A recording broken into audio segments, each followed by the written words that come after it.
Assalamualaikum warahmatullahi wabarakatuh. Sebelumnya di sini kami akan mendemokan hasil dari proyek kami untuk UAS mata kuliah jaringan komputer yaitu tentang simulasi jaringan lokal dan juga simulasi serangan sniffing. Sebelumnya izin memperkenalkan diri, nama saya Azmi Falhafiz. Izin memperkenalkan diri, nama saya Alfikri Dewa Putra. Perkenalkan, saya Syahrul Gufron Alhamdan.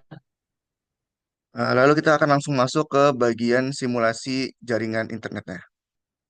Baik, di sini kami akan menjelaskan bagaimana alur dasar dan apa saja yang sudah kami kerjakan di Cisco Packet Tracer. Nah, yang pertama di sini kami membuat sebuah topologi jaringan, yang mana di sini kami mengawali dulu dengan mengidentifikasi sebuah perusahaan, yang mana perusahaan tersebut terdiri dari dua lantai dengan enam departemen berbeda.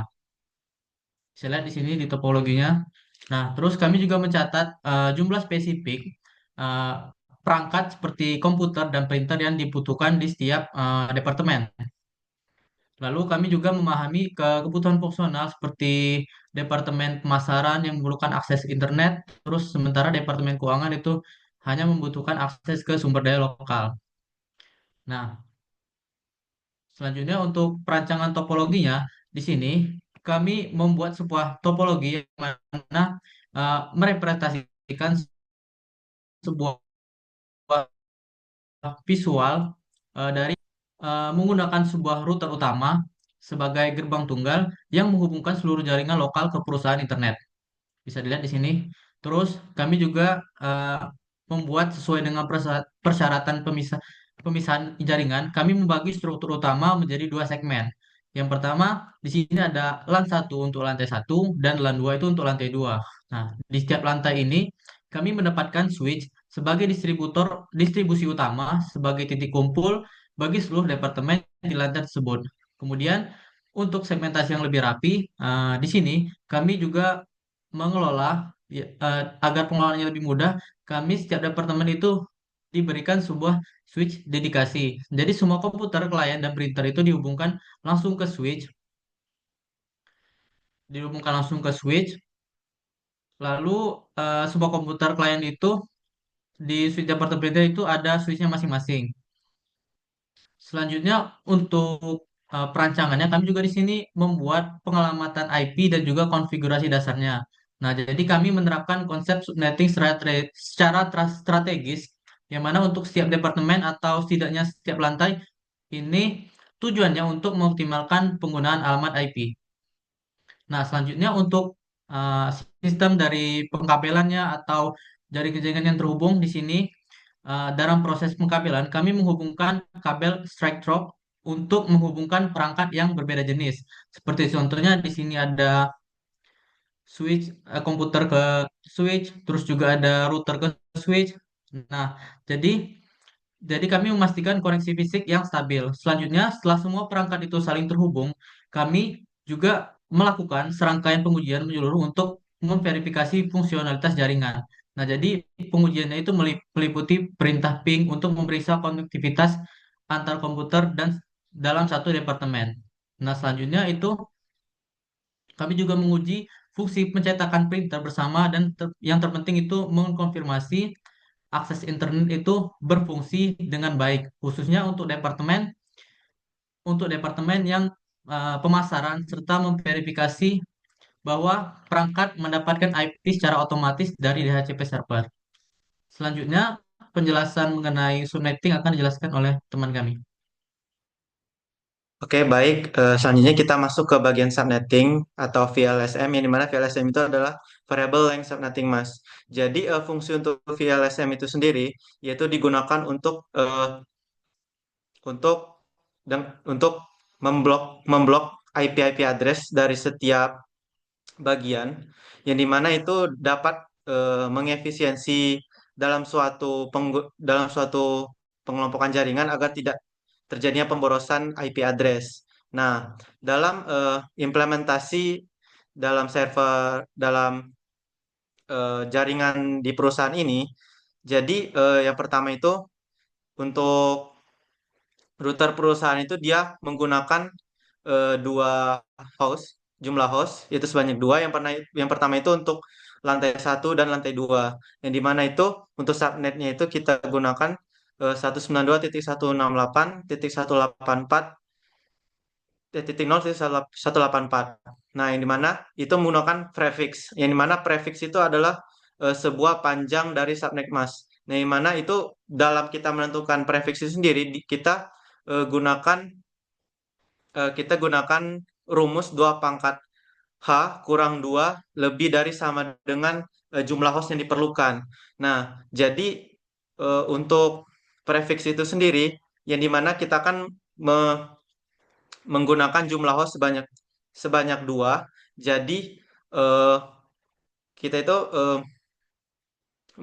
menghitung dari jumlah eh, tiga 30 32 dikurang 30, yang mana 30 adalah jumlah prefiksnya, sama dengan eh sama dengan 2 pangkat 2 dikurang 2. Kenapa kita kurangi 2? Karena itu digunakan untuk network address dan broadcast address. Ini mana untuk network address itu sendiri itu adalah sebuah eh, alamat IP pertama, yang dimana itu berisikan bit host 0 yang mengimplementasikan untuk IP pertama. Kemudian untuk broadcast address itu sendiri yaitu IP terakhir yang digunakan untuk mengirimkan pesan ke seluruh subnet, ke seluruh perangkat dalam satu subnet yang sama.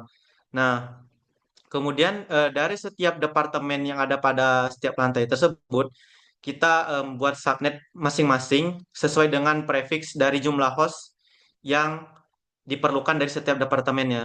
Yang pertama itu kita masuk ke departemen keuangan, yang dimana untuk keuangan itu sendiri di sini dalam project itu membutuhkan 20 PC dan satu printer. Nah, di sini kami eh, dalam rangkaiannya kami di sini membuat konsep seolah-olah memiliki komputer klien sebanyak 20 dan satu printer. Nah, dari jumlah jumlah host yang diperlukan sebanyak 21, jadi di sini kita kita tentukan dari dari prefix tersebut yang memenuhi jumlah dari jumlah host tersebut. Untuk setiap departemen itu sendiri, kita telah menentukan setiap subnet-subnet mask yang ada pada setiap departemen. Yang dimana ini kita contohkan untuk lantai satu, yang dimana untuk internet satu garis miring nol itu merepresentasikan untuk IP dari Departemen Keuangan. Yang dimana kita di sini menggunakan prefix 27, prefix 27, yang dimana itu eh, jumlah host yang diperlukan dari Departemen Keuangan itu ada sebanyak 21. Nah, sehingga perhitungan itu sendiri kita 2 pangkat 5 dikurang 2, yang dimana 5 itu sendiri dihasilkan dari 32 dikurang 27, maka dia menghasilkan 32 dikurang 2 maka 30. Nah, jadi rentangnya itu dimulai dari 1.92.168.0.64, yang dimana 64 itu sebagai network address dengan default gateway yaitu 0.65 sebagai IP valid, hingga ke eh, IP terakhir yang dari jumlah prefix itu tadi yaitu 192.168.0.95. Nah, selanjutnya kita masuk ke departemen eh, pe- pengembangan, yang mana untuk pengembangan itu sendiri dia di bagian internet satu garis miring satu, yang dimana itu juga dimulai dari 192.168.0.97 itu sebagai default gateway-nya. Ini mah itu dia itu juga sama dengan departemen departemen keuangan yang memiliki jumlah host sebanyak 21, sehingga kita menggunakan prefix yang sama itu 27 dengan jumlah jumlah host jumlah rentang IP tersebut sebanyak 30, yaitu dari 97 hingga 127. Kemudian untuk eh, yang terakhir itu untuk lantai satu itu di bagian pemasaran, di mana itu dia di bagian internet 1 strip 2 dengan IP default gateway-nya 192.168.0.129. Nah, untuk itu juga dia menggunakan prefix yang sama, itu 27, karena dia sama-sama memiliki sama-sama eh, memiliki jumlah host yang sama, yaitu sebanyak 21, sehingga kita juga menggunakan subnet mask sebanyak 30, panjang 30, agar bisa memenuhi dari setiap pengalamatan dari departemen itu sendiri. Kemudian kita lanjut ke lantai 2, di mana untuk lantai 2 ini terdiri dari 3 departemen, yaitu departemen administrasi, departemen produksi, dan departemen penjualan. Nah, untuk departemen eh, administrasi itu di sini memiliki jumlah jumlah host sebanyak 10. Nah, yang dimana untuk Departemen Administrasi itu sendiri, itu ditandai pada Ethernet 1/0 dengan default gateway adalah 192.168.0.161, yang dimana eh, kita menggunakan prefix 28, karena dalam perhitungannya kita eh, mencari rentang paling efisien untuk 10 jumlah host tersebut. Maka kita gunakan 28 yang memiliki rentang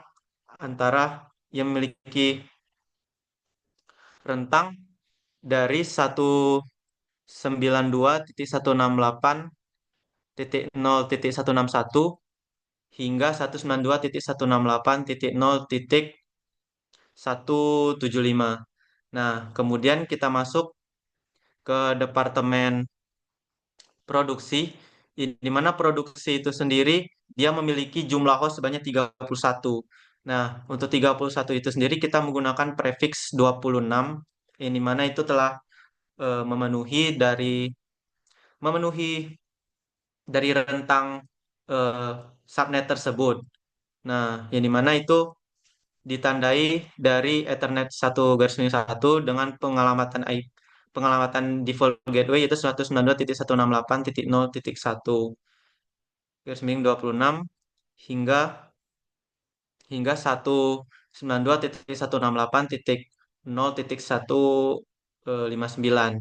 Nah, kemudian yang terakhir itu kita masuk ke departemen penjualan. Ini mah untuk penjualan ini dalam implementasinya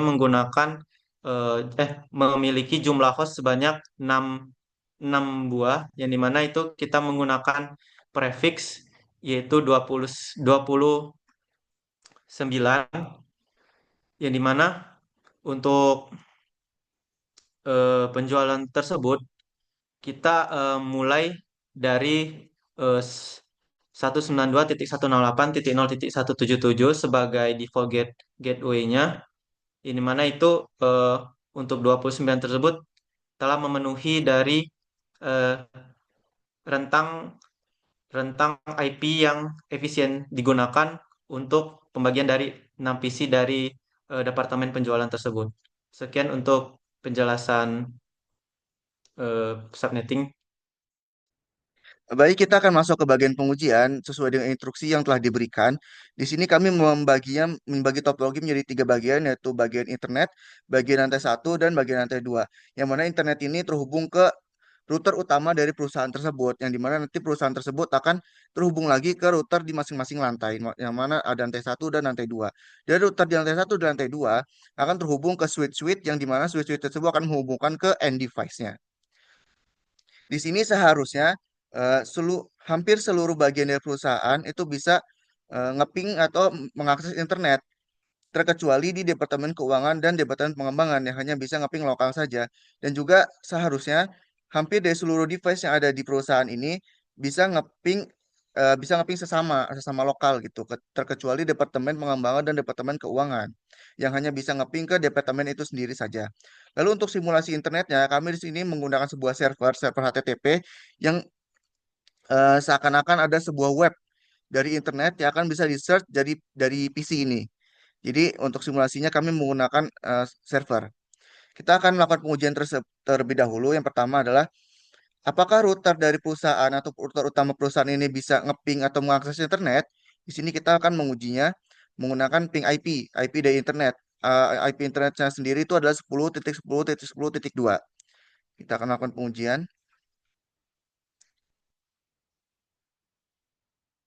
Di sini hasilnya adalah sukses dengan akurasi 100%, yang berarti sudah terhubung. Lalu apakah dari router lantai satu ini bisa mengakses internet? Hasilnya pun sukses. Lalu apakah dari lantai dua ini bisa mengakses internet?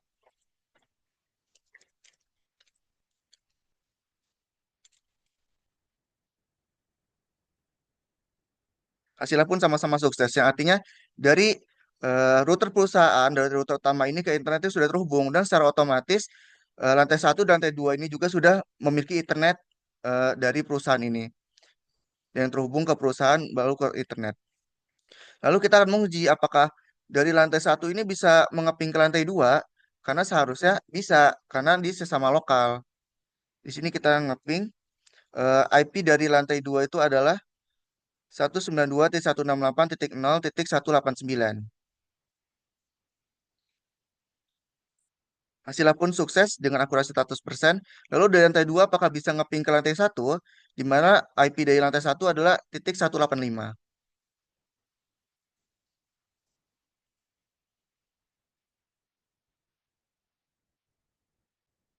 Hasilnya pun bisa 100%. Lalu kita akan menguji apakah dari PC yang ada di sini, misalnya dari Departemen Administrasi, ke sesama PC yang ada di lantai yang sama, yaitu ke Departemen Produksi misalnya.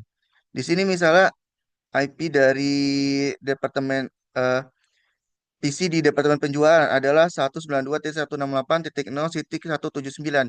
Kita akan coba akses PC ini dari Departemen Administrasi.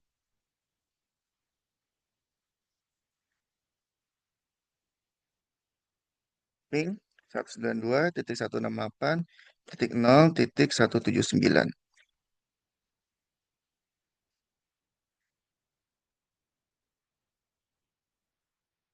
Di sini hasilnya reply, walaupun awalnya timeout itu karena butuh waktu, jadi di sini hasilnya reply yang artinya sudah terhubung. Apakah dari PC yang ada di Departemen Administrasi ini bisa mengakses internet? Kita akan coba ping 10.10.10.2. Hasilnya pun bisa, karena memang dipersilahkan untuk eh, mengakses internet dan sudah terhubung melalui router terlebih dahulu. Nah, kita akan coba apakah dari PC yang di lantai satu ini bisa mengakses ke departemen yang ada di lantai dari departemen lantai satu ini apakah bisa mengakses di lantai dari departemen lantai dua ini apakah bisa mengakses di lantai satu PC-nya. Misalnya PC di lantai satu di departemen pemasaran itu IP-nya adalah 192.168.0.133. Kita akan ngeping PC ini dari lantai 2.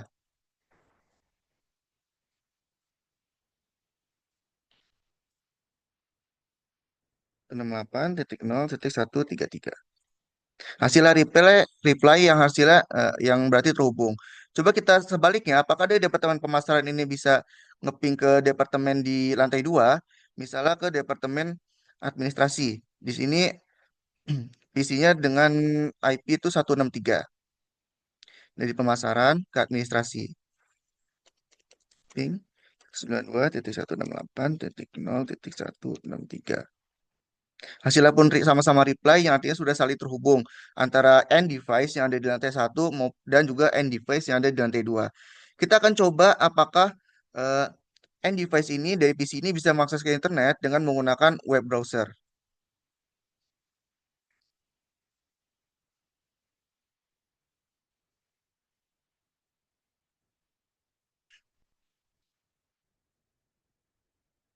Di sini kita akan mengakses eh, domainnya. Nah, artinya sudah bisa mengakses ke internet melalui browser. Di sini ada tampilan web dari hasil searchingnya. Ini dari end device yang ada di lantai satu. Apakah end device di lantai dua juga bisa? Kita akan coba. Misalnya dari departemen produksi.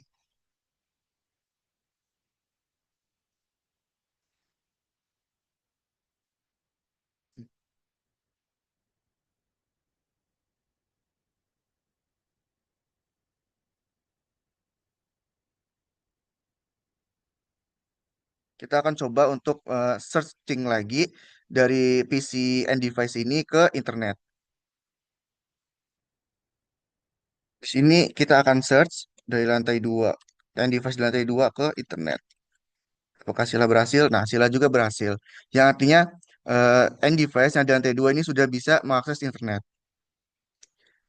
Lalu kita akan menguji apakah di Departemen Keuangan dan Departemen Pengembangan ini bisa mengakses internet atau tidak. Karena seharusnya sesuai dengan instruksi, Departemen Keuangan ini hanya bisa mengeping ke Departemen Keuangan itu sendiri. Dan juga Departemen Pengembangan hanya bisa mengeping ke Departemen Pengembangan itu sendiri. Misalnya, Departemen Pengembangan, kita akan coba akses internet. Ping 10.10.10.2.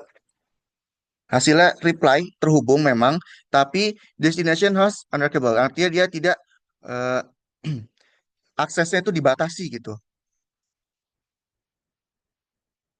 Sehingga ini adalah salah satu fitur keamanan yang bisa dilakukan.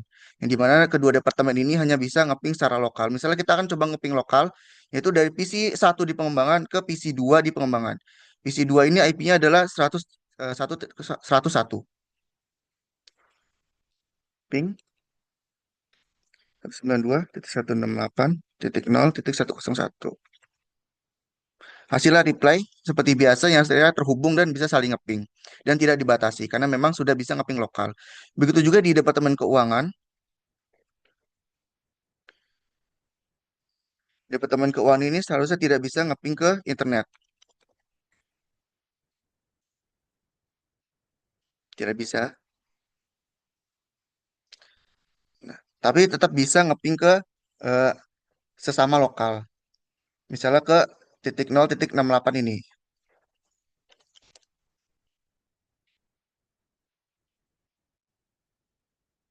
Hasilnya bisa.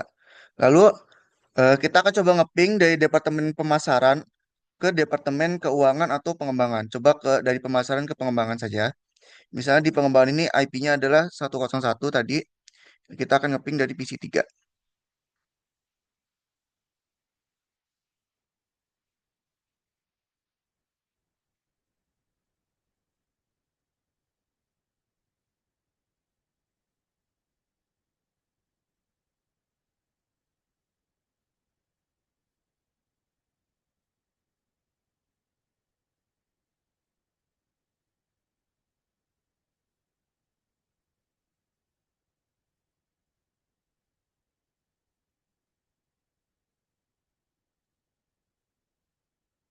Di sini hasilnya nggak bisa karena memang nggak bisa ngeping dari luar ke dalam. Dari luar departemen tersebut, dari luar departemen pengembangan dan juga keuangan ini nggak bisa ngeping gitu. Jadi mau dari pemasaran ataupun dari internet sekalipun itu nggak akan bisa mengakses ke pengembangan dan keuangan karena aksesnya ditolak sehingga hasil ada request timeout. Lalu kita akan masuk ke bagian DHCP yang mana sesuai dengan instruksi lantai 2 ini memberikan akses DHCP atau secara otomatisnya itu secara otomatis membagikan IP ke NN device yang ada di departemen produksi. Di sini kita bisa lihat di PC produksi ini apakah sudah DHCP atau belum. Nih, di sini sudah DHCP dan secara otomatis sudah mendapatkan IP baik baik IP gateway-nya, DNS server maupun IP untuk device itu sendiri. Di sini dia dapat IP 192.168.0.10. Ini adalah IP DHCP yang berasal dari router lantai 2. Kita bisa lihat config-nya.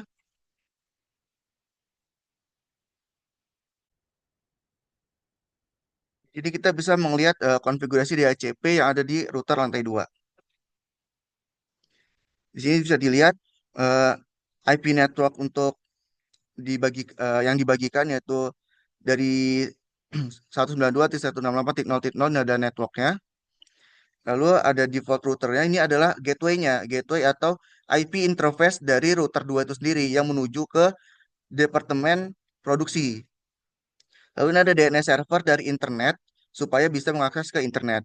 Lalu di sini dikecualikan dari rentang 0.1 sampai 0.9 untuk static routing karena biasanya diperlukanlah sebuah static routing untuk maintenance atau pengecekan lebih lanjut karena bisa bisa saja DHCP itu tidak berfungsi di kemudian hari sehingga tetap butuh static routing.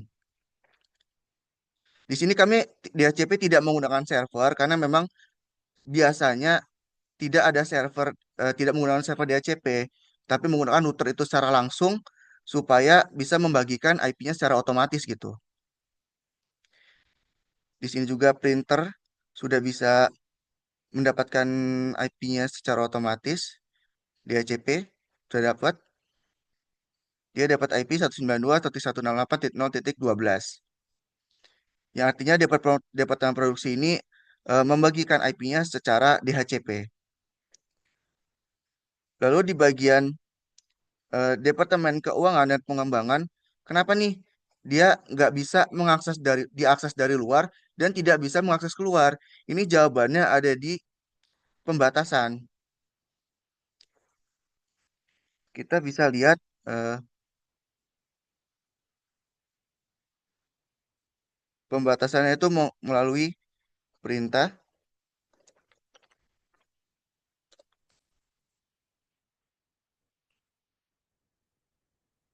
Di sini adalah pembatasan dari kedua departemen tersebut, yang dimana eh, akses dari departemen tersebut tidak bisa keluar dan tidak bisa menerima dari luar, tetapi bisa menerima dari departemen itu sendiri. Jadi departemen pengembangan bisa di NDPAS di dalam departemen pengembangan bisa ngeping atau mengakses ke departemen pengembangan itu sendiri. Begitu juga di departemen keuangan, tapi nggak bisa keluar dan juga nggak bisa ke dalam. Jadinya ini memang sangat-sangat aman dan dibatasi. Inilah mengapa kami menggunakan dua router yang berbeda antara lantai satu dan lantai dua karena untuk memudahkan dalam pengaturan lebih lanjut. Jadi tidak menumpuk atau tidak membebankan di satu router saja, yaitu router utama di perusahaan yang menuju ke internet. Sehingga dibutuhkanlah dua router yang berbeda antar lantai, yang dimana dari dua router tersebut bisa bisa membawahi banyak end device di lantai tersebut gitu. Lalu kita akan simulasikan apakah printer ini sudah berfungsi atau belum. Kita akan coba menggunakan ini Simple PDU dari PC produksi ini misalnya PC 4 ini menuju ke printer. Kita akan melihat menggunakan simulasi. Bisa dilihat PDU-nya berjalan menuju ke switch dulu. Setelah dari switch, dia akan menuju ke printer. Dan printer pun mengirimkan balasan apakah dapat diakses atau tidak.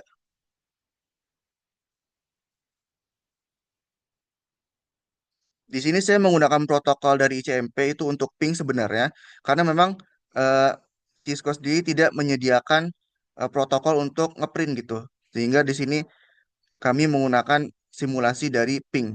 Atau bisa juga ping secara manual,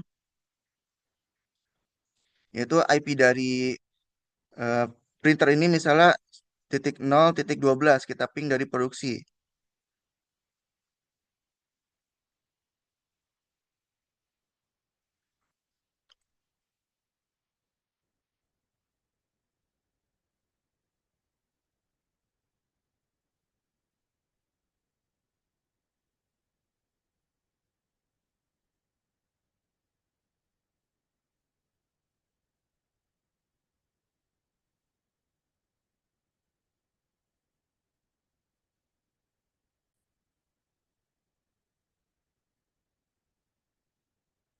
Bisa dilihat hasilnya juga replay yang artinya PC sudah bisa mengakses printer, jadi bisa digunakan printer bersama.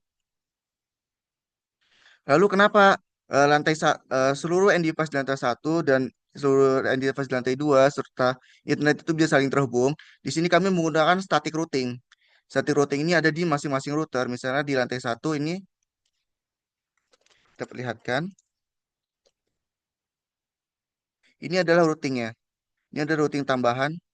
Jadi apapun IP atau akses yang tidak dikenali di dalam lokal tersebut akan dialihkan ke ke router perusahaan gitu. Ini adalah IP dari router perusahaan yaitu 0.186. Begitu juga di perusahaan,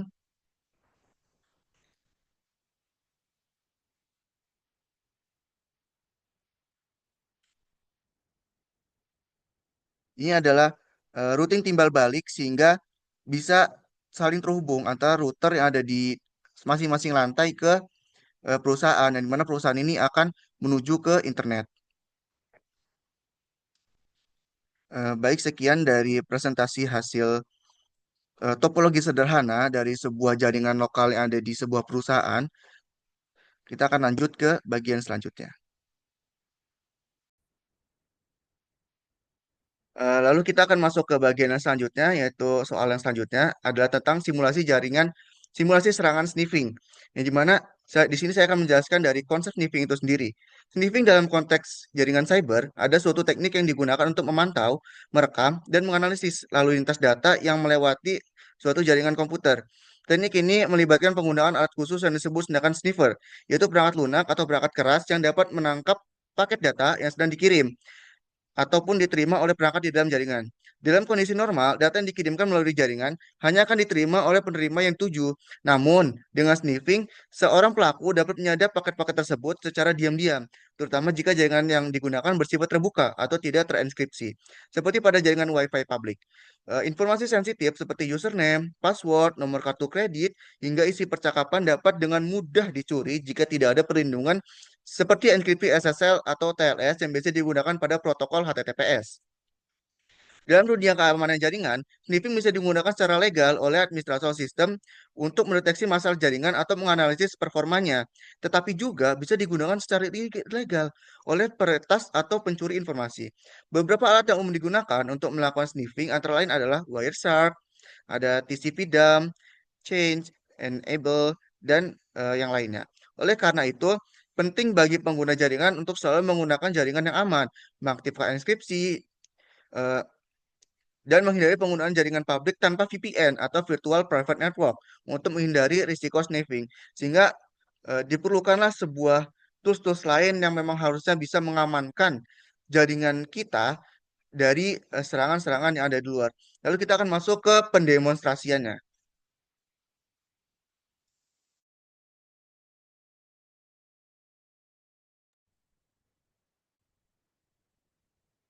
Baik. Nah, di sini kami akan melanjutkan penemuan dari yang mana namanya penyerangan sniffing. Nah, jadi di sini kami akan mendemonstrasikan yang pertama saya di sini sebagai korban, yang mana peran saya di sini adalah komputer yang nantinya akan diserang oleh penyerang. Terus nanti akan juga diperagakan komputer penyerang yang nanti akan diperagakan oleh teman kami Fikri.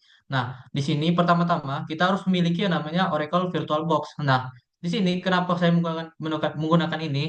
Nah, karena di sini kita bisa membuat sebuah program di Windows. Di sini saya menggunakan Windows 10 dan komputer tersebut bisa kita gunakan.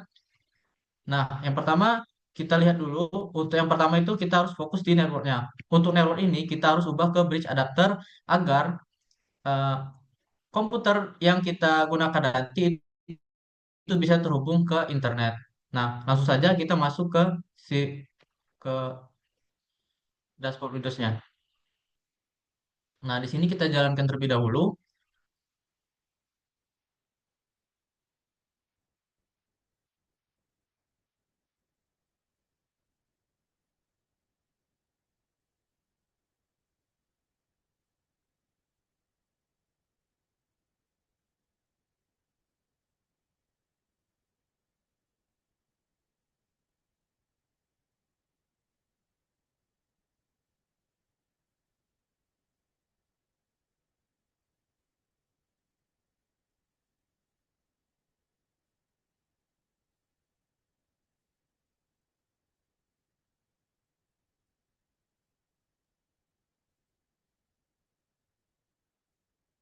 Nah, baik, di sini kita sudah masuk ke komputer eh,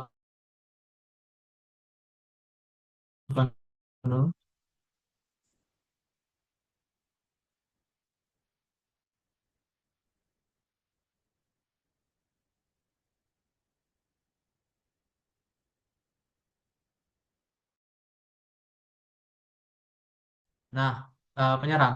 Nah, pertama-tama kita lihat dulu di sini IP-nya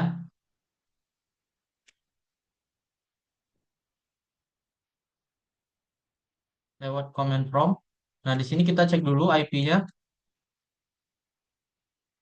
Nah, IP dari komputer ini nanti akan eh, diakses oleh penyerang, yang mana penyerang tersebut juga menggunakan jaringan yang sama seperti yang kita gunakan saat ini. Nah, nanti penyerang itu akan menggunakan aplikasi WhatsApp untuk mengakses IP kita dan melihat aktivitas atau data-data penting kita melalui WhatsApp. Nah, di sini saya akan mencontohkan uh, peragaan ketika kita membuka sebuah website yang mana website itu akan uh, di sini kita buka dulu websitenya. Nah, website di sini kita buka merupakan website yang menggunakan protokol HTTP. Dia itu eh, terbilang cukup berbahaya atau membahayakan komputer kita. Karena mengapa? Dengan menggunakan website yang menggunakan protokol HTTP, itu kita bisa komputer atau website yang kita buka itu bisa diakses oleh komputer penyerang lewat aplikasi WhatsApp, yang mana WhatsApp tersebut akan melacak IP kita dan melihat eh, situs atau aktivitas kita ketika kita membuka website ini. Nah, ketika kita sedang buka website ini, selanjutnya kita akan masuk ke demonstrasi, yang mana demonstrasi dari komputer penyerang yang akan dilanjutkan oleh teman kami Fikri. Baik, di sini saya akan mendemonstrasi kepada komputer korban melalui proses IP.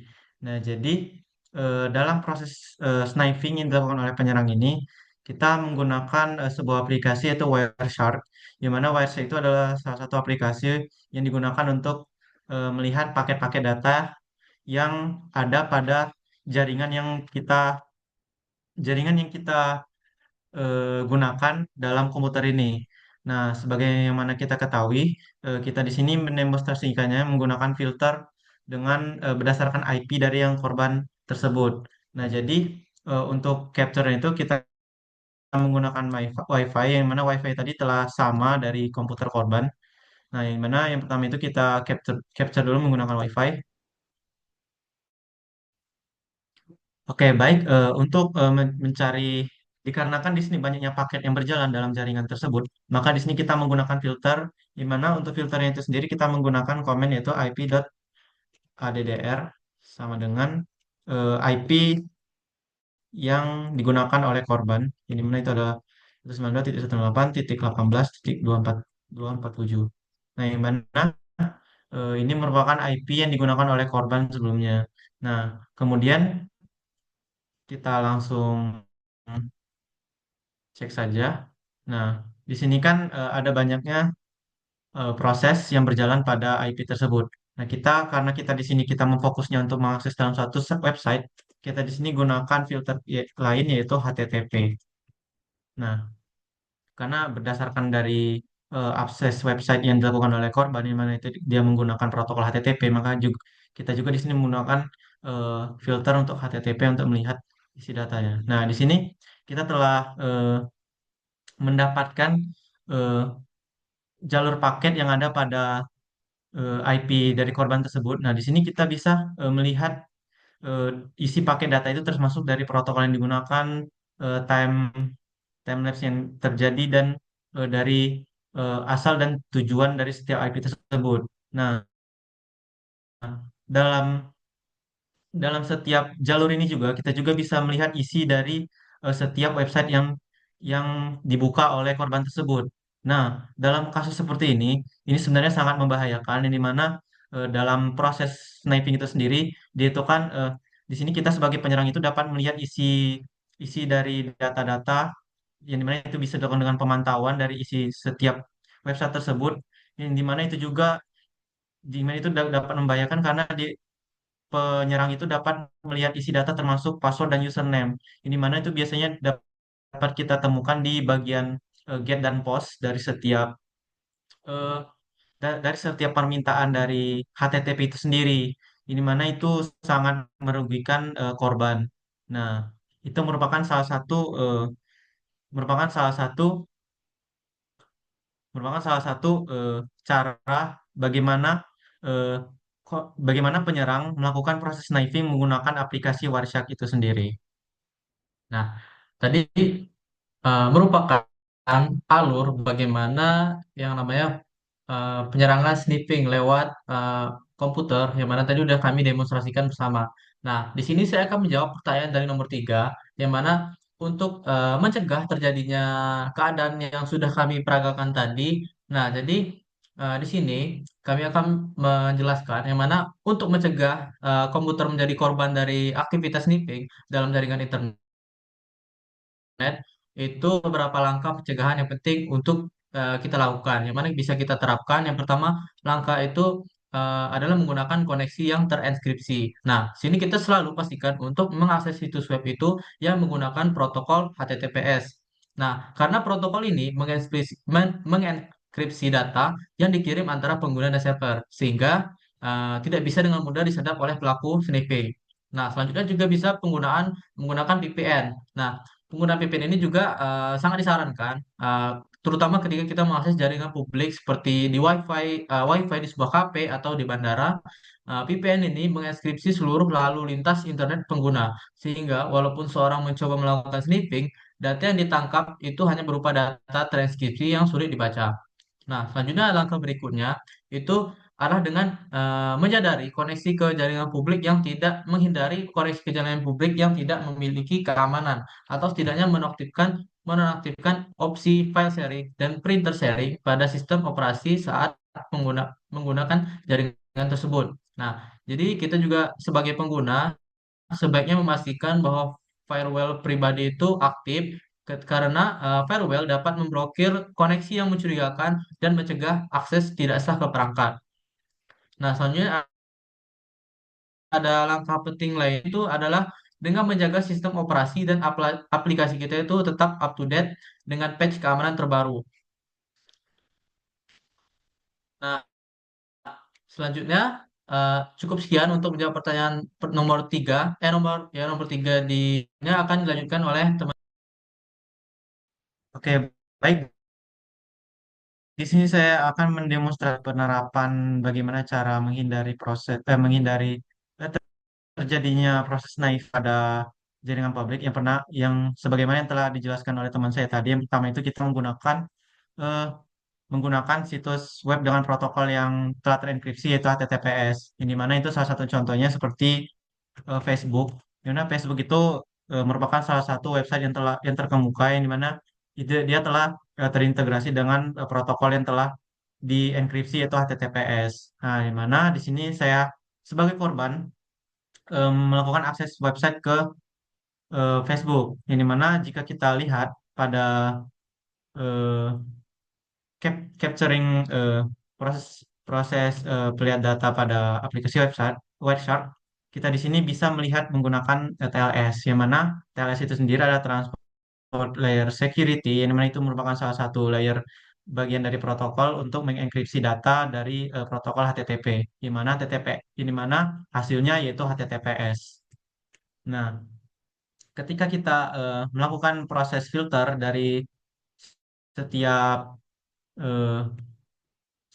eh, data tersebut, maka di sini memiliki info yang berbeda dari protokol HTTP sebelumnya, yang dimana dalam eh, TLS itu sendiri dia itu berisikan tentang website yang telah terenkripsi seperti server hello, client hello, dan lain-lain. Yang dimana di sini kita tidak bisa melihat isi dari website apa yang diakses dan juga isi dari data-data eh, korban tersebut, karena dari website yang diakses tersebut dia itu telah terenkripsi datanya, sehingga ketika kita lihat di Wireshark, maka tampilan jaringan jaringan tersebut, maka datanya akan memiliki bagian itu transport layer security yang menandakan bahwa website tersebut telah terenkripsi.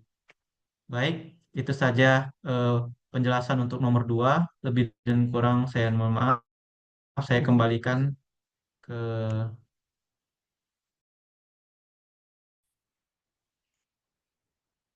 Sekian adalah hasil dari presentasi dan pendemonstrasian dari simulasi jaringan di sebuah perusahaan dan juga simulasi serangan sniffing.